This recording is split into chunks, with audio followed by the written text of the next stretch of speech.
Guys movie में आप लोग देखेंगे कि जब एक लड़की किसी अनजान आदमी को अपनी कार से लिफ्ट देती है तो आखिर में इसका अंजाम कितना खतरनाक हो सकता है। सो मूवी के स्टार्टिंग में हम मेलरी नाम की एक लड़की को देखते हैं। मेलरी की जल्द ही कुछ ही हफ्तों में शादी होने वाली है, जिससे वह शादी की तैयारी के लिए डेनवर शहर की ओर अपनी कार से निकल जाती है। डेनवर शहर पहुंचने के लिए उसे काफी लंबा समय लगने वाला है, जिससे वो अपनी कार में म्यूजिक को एंजॉय करते हुए इस बेहद ही शानदार पहाड़ी वाले इलाकों से गुजर रही होती है। लेकिन कुछ ही दूर जाने के बाद में उसकी कार अचानक से बंद पड़ जाती है। मेलरी कार को रोड के साइड में लगा के उसमें क्या प्रॉब्लम है वो चेक करने की कोशिश करती है, मगर आखिरकार इसमें प्रॉब्लम क्या है वो नहीं जान पाती है। वो अब अपने मोबाइल से हेल्प के लिए किसी को कॉल करने की सोचती है, मगर मोबाइल में नेटवर्क्स नहीं आ रहे होते हैं। मेलरी अब थोड़ा सा रिलैक्स होने के लिए कार में जाकर पेप्सी पीने के लिए उसके कैन को खोलती है, मगर पेप्सी उसी के ऊपर गिर जाती है। जिसके बाद में अपनी शर्ट चेंज कर रही होती है तो इसी दौरान यहाँ एक आदमी आता है। अब ये आदमी मेलरी से उसकी प्रॉब्लम पूछता है। मेलरी उससे बताती है कि उसकी कार स्टार्ट नहीं हो रही है, जिसके बाद में ये आदमी उसकी कार को जल्द ही ठीक कर देता है। अब कार के ठीक हो जाने के बाद मेलरी इस आदमी से काफी इम्प्रेस होती है।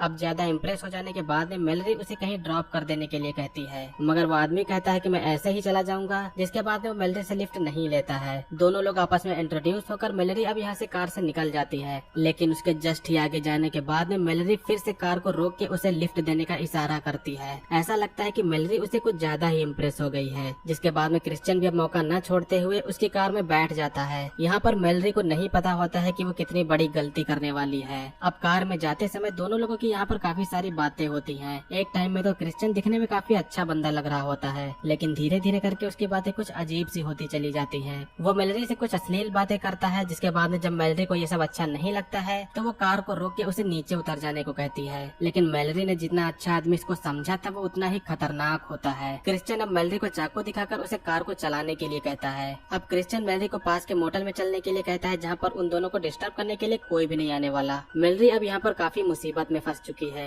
जिसके बाद में वो तभी देखती है कि क्रिश्चियन ने कार की सीट बेल्ट नहीं पहनी हुई है, और इसी मौके का फायदा उठाते हुए मेलरी कार को एक खाई से नीचे कुदा देती है। मेलरी ने सोचा था कि सीट बेल्ट की वजह से वो तो बच जाएगी और क्रिश्चियन मारा जाएगा, और यहाँ पर उसे ऐसा लगता भी है क्योंकि क्रिश्चियन की बॉडी दूर पड़ी होती है, लेकिन मेलरी का पैर यहाँ पर कार में बुरी तरीके से फंस चुका है। लेकिन तभी हम यहाँ पर ये देखते हैं कि क्रिश्चियन मरा नहीं है, वो बस कुछ घायल हुआ था। वो मेलरी के पास में आकर उसकी सिचुएशन देखता है। जब उसे पता चलता है कि वो कार में बुरी तरीके से फंसी हुई है तो वो उसे ऐसे ही इसी हालत में यहाँ से छोड़कर चला जाता है। मेलरी इस कार में फंस चुकी है। वो चिल्लाकर हेल्प के लिए मदद मांगती है, मगर यहाँ पर आसपास में कोई भी नहीं है। अब जल्द ही रात हो जाती है। मेलरी अभी भी इसी पोजीशन में है। ठंड भी बढ़ जाती है और इस इलाके में बाहर जंगली जानवर भी होते हैं। अब जब सुबह होती है तो मेलरी देखती है कि उसके घाव पर कई सारी चींटियां चढ़ गई हैं। मेलरी के पास में पीने के लिए बस थोड़ा सा ही पानी होता है। अब उसे अचानक से उसके सामने क्रिश्चियन दिखाई देता है। क्रिश्चियन को पता था कि वो अभी भी इसी हालत में ही होगी। क्रिश्चियन अब मेलरी से बताता है कि उसे पास में एक कैबिन मिला है, जहाँ पर कोई भी फैमिली नहीं थी और कोई फोन भी नहीं था वहाँ पर। वो अपने साथ में खाने के लिए भी कुछ लाया होता है, लेकिन वो बस मेलरी को दिखा के खुद ही खाता है। अब इसके कुछ समय बाद में क्रिश्चियन यहाँ से फिर से चला जाता है। मेलरी को अब लगने लगता है कि वो इस जगह से नहीं निकल पाएगी और इसी जगह पर वो मर जाएगी। अब रात हो जाने पर वो एक डेथ नोट लिखती है, जिसमें वो लिखती है कि क्रिश्चियन ने उसे मारा है। उसके पास में क्रिश्चियन का ड्राइविंग लाइसेंस भी था, जिससे पुलिस का सारा शक सिर्फ क्रिश्चियन पे ही जाएगा। अब तभी उसे कार में एक लाइटर मिलता है, जिसके बाद में वो ठंड से बचने के लिए उसी लाइटर की मदद से आग जलाती है। आग से मिली गर्मी से उसे अब कुछ अच्छा लगता है, जिसके बाद में वो आराम से सो जाती है। उसके सोते समय अब तभी उसके ऊपर कई सारे चूहे चढ़ जाते हैं, जिसके बाद में मेलरी ज्यादा भूख के कारण यहाँ पर एक चूहे को मार के उसे खाने का प्लान बनाती है। वो चूहे के मांस के टुकड़े को लकड़ी पे लपेट कर आग में पका के अब उसे खाती है, जिसके बाद में उसे अब कुछ अच्छा महसूस होता है। अब अगले दिन जब वो उठती है तो उसे कहीं से मोबाइल के वाइब्रेट होने की आवाज आती है, लेकिन जब वो मोबाइल को उठा के उसे यूज करने जा ही रही थी कि तब तक वहाँ फिर से क्रिश्चियन आ जाता है। अब क्रिश्चियन मेलरी से कुछ बातचीत करता है, मगर इसी दौरान फोन में कॉल आ जाती है, जिससे क्रिश्चियन जल्दी से उसे फोन छीन के तोड़ देता है। क्रिश्चियन यहाँ पर अपने बैग में मेलरी के लिए कुछ हथियार लाया होता है। मेलरी इसे देखकर घबरा जाती है, मगर क्रिश्चियन कहता है कि तुम इससे आजाद हो सकती हो। वो मेलरी को अपने आप को यहाँ से छुड़ाने के लिए एक आरी देता है। मेलरी कहती है कि मैं इससे कैसे निकल पाऊंगी, मगर यहाँ पर क्रिश्चियन ने मेलरी को ये आरी उसे खुद के ही पैर को काटने के लिए दी होती है। अब क्रिश्चियन फिर से यहाँ से चला जाता है। मेलरी इस आरी की मदद से उसका पैर जिसमें फंसा था उसे काटने की कोशिश करती है, मगर वो आरी टूट जाती है। मेलरी की प्यास यहाँ पर इतना ज्यादा बढ़ गई होती है कि उसे खुद ही के टॉयलेट को पीना पड़ता है। लेकिन किस्मत से बाहर बारिश होने लगती है, जिससे वो बारिश के पानी को प्लास्टिक में इकट्ठा करके अब उसे पीती है। बारिश काफी तेज हो रही होती है, जिससे क्रिश्चियन फिर से उसे यहाँ पर देखने के लिए आता है। मेलरी को लगता है कि वहाँ पर कोई और है, जिससे वो हेल्प के लिए चिल्लाती है, मगर वो तभी जान जाती है कि वो क्रिश्चियन है। जिसके बाद में मेलरी चूहे के मांस को अपने पैर पर लगाकर मरने का नाटक करने लगती है। क्रिश्चियन अब यहाँ पर आकर देखता है तो उसे लगता है कि मेलरी ने अपने पैर को सच में काटने की कोशिश की थी। वो अब लकड़ी की मदद से उसे चेक करने की कोशिश करता है कि क्या वो सच में मर गई है, लेकिन इसी दौरान मेलरी एक कांच के टुकड़े को उसके पेट में घुसा देती है। मेलरी साथ में उसके कार की चाबी को भी निकाल कर फेंक देती है। और जब क्रिश्चियन यहाँ से लौटकर वापस अपनी कार की तरफ जाता है तो कार की चाबी न होने पर वो अपने कार के बोनट को खोल के उसे स्टार्ट करने की कोशिश करता है, लेकिन तभी यहाँ उसके पीछे पुलिस आ जाती है। पुलिस वाला क्रिश्चियन से उससे उसकी मदद के लिए पूछता है, लेकिन क्रिश्चियन कहता है कि वो ठीक है। अब तभी इधर मेलरी को रोड पर पुलिस की कार दिखाई देती है, जिससे वो कार के हॉर्न को बजाते हुए हेल्प के लिए चिल्लाती है। मगर इधर पुलिस को कुछ अंदाजा तो होता है कि कहीं से किसी की आवाज आ रही है, लेकिन वो इस पर ज्यादा ध्यान नहीं देता है और इसके बाद में वो दोनों लोग यहाँ से चले जाते हैं। अब इधर इतनी ज्यादा बारिश के कारण जिस जगह पर कार फंसी होती है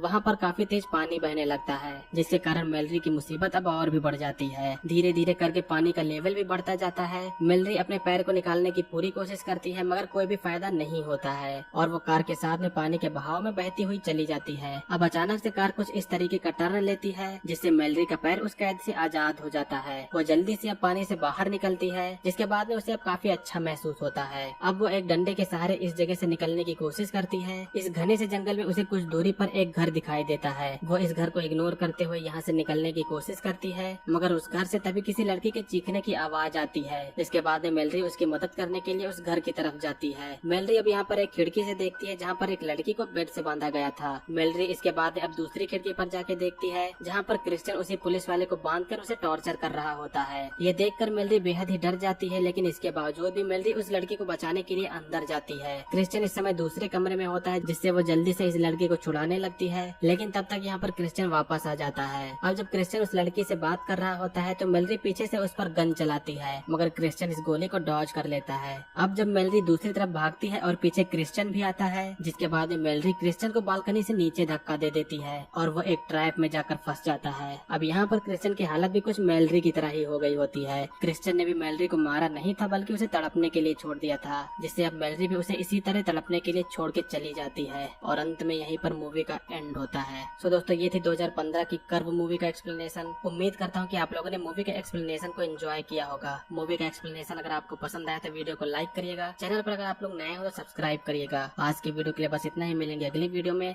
तब तक के लिए बाय। जय हिंद, वंदे मातरम।